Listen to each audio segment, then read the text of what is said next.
I'm not exaggerating here, but somebody, an avid listener to our show yesterday, told me face to face, this is the highlight of the week for them. When they hear that theme tune, the Spencer Oliver walk-on music, and the man himself walks on with it.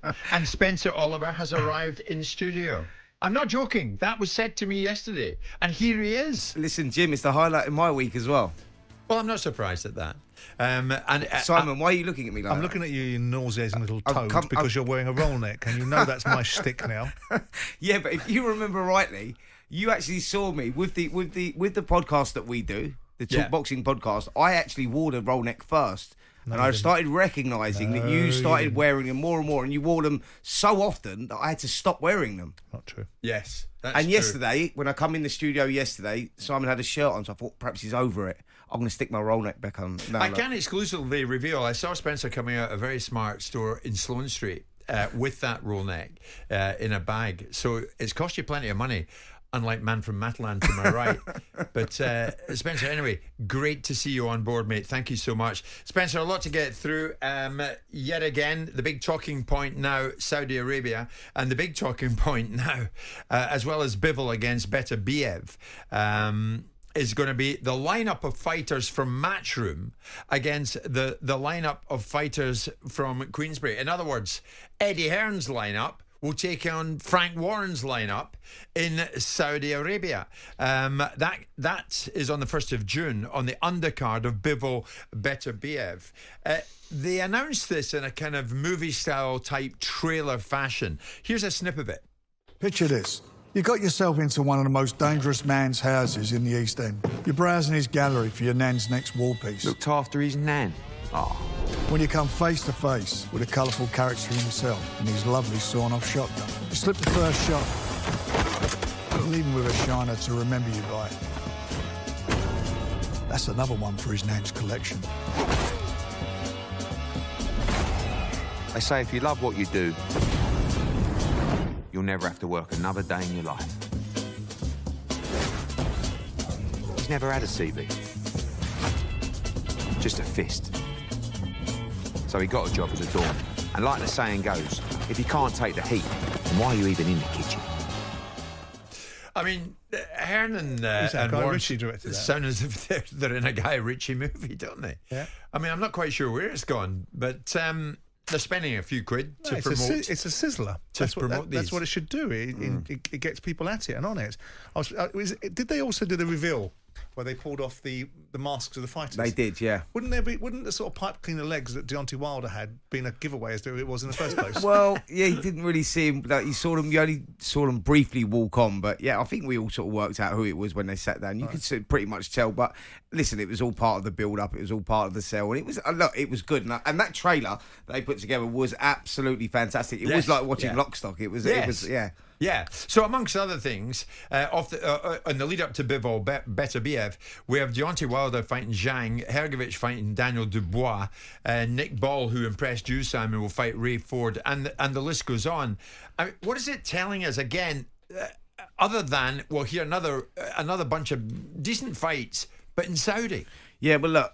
If you look at it, what we're getting is, as boxing fans, you've got the undisputed title fight, which is a fantastic fight anyway, Dmitry Bivol, Artur Beterbiev. But the undercard, we normally get, you might get a chief support that's half decent, and then the end of it is just the rest of the kids sort of building up their careers, really. But with this one, you've got the undercard there with the 5 fights on the undercard. They're all top of the bills. They're all 50-50 fights. It's great to see. So I understand, it's out in Saudi Arabia. Well, that's fine because, on the flip side, we're getting the fights that now we want to see, and you can't knock that as a boxing fan. You just got to go, well, look, Turkey Al Sheikh and the investment of Saudi Arabia, they're getting the fights that the boxing fans have been craving for a long, long time, which is great. But what does that tell us? Does that show the brilliance of Saudi or just the patheticness of what was offered before? No, I think it's just the finances that they're injecting. It didn't make sense. It wasn't financially achievable if like you couldn't put a card like that on over here and do a pay-per-view model and give the fighters the money that they are receiving to put a bill on like that. So it wasn't financially achievable. So Saudi money's made a difference. Saudi money has made a difference, and I think that is good for the boxing fans. You can't deny that. Like, you know, we got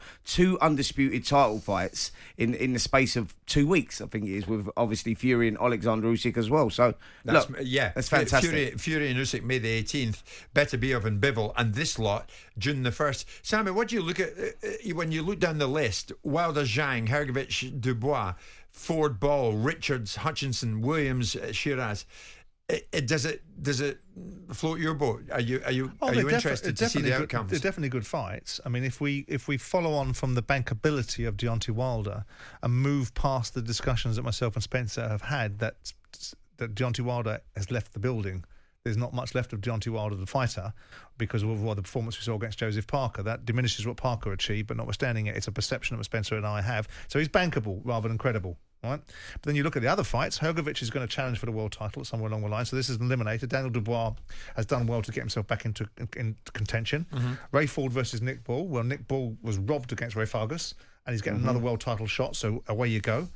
Craig Richards, we know what Craig Richards is capable of. We've seen him fight Josh Boazzi. We've seen him fight Dimitri Bivol. He's a top light heavyweight, and it's a great fight. Yeah. And Hamza Shiraz is the next potential star. I don't like what he did to Bradley Skeet, but that's just my own personal agenda. But these are all really good fights, and the headline fight is a remarkable fight for the undisputed light heavyweight championship of the world. It'd probably be better than the undisputed heavyweight championship of the world, because you've got 2 guys that are really, really equal in terms of what they're capable of achieving. They've both got 20 unbeatens. Phenomenal fight. Let's do a tester then to see if you're both singing from the same hymn sheet when it comes to outcomes. Wilder, Zhang, in a word, Spencer, who wins it? Zhang. Simon? Who cares? That was 2. Hrgovic, Daniel Dubois, who wins it? Oh, it's a tough fight. Dubois. Ray Ford, Nick Ball. Nick Ball. Craig Richards, Willie Hutchinson. Craig Richards. Amo Williams, Hamza Shiraz. Shiraz. Okay. So it's the first time we've ever agreed on everything. Yeah. How does this then... Does anyone know what the pathway likely is now? I mean, thereafter, what does this lead to, Spencer? Does it lead to Wilder Joshua? I mean, how and why would that ever happen? Right, so I'll tell you where the roadmap is for me, and the way that I see this. We've got Deontay Wilder, obviously, against Yele Zhang. He's looking to try and regain some credibility, and he'll get that if he beats Yele Zhang. They're both coming off losses to Joseph Parker, but the winner will put his name right back in the mix. We've got this undisputed fight going on, so Tyson Fury's tied up there. We've got Philip Hrgovic boxing Daniel Dubois.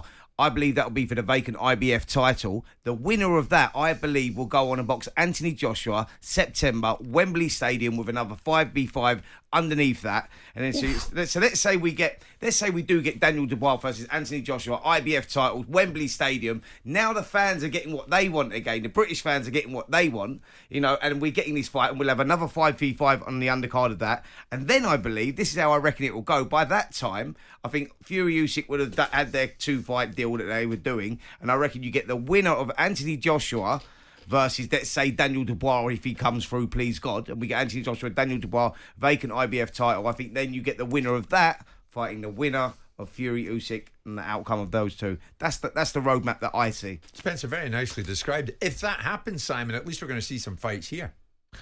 Oh, I always thought we were. I mean, ultimately, if we look, we're talking about the top of the cream. First of all, a lot of these are not British fighters fighting against other British fighters. So whenever we've seen top fights, we've seen them in Vegas. We've seen them in Madison Square Garden. So they've always happened over there. So this crying about the fact that we don't see it in the UK is probably misplaced, because people have got a potential agenda against the Saudis.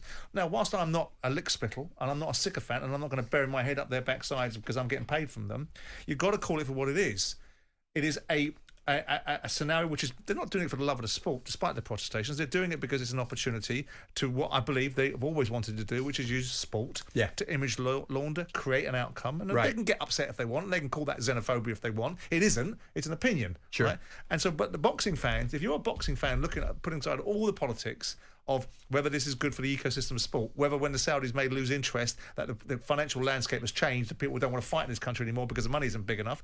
Put aside all that for the time being and look at the fights and go, as a boxing fan, these are top draw fights. Absolutely. You've got Fury and you've got Usyk. And the one thing they can't do anymore is they can't run and hide any of these fighters about money, because the money's off the table now. So fights get made. But Spencer, do you need promoters anymore?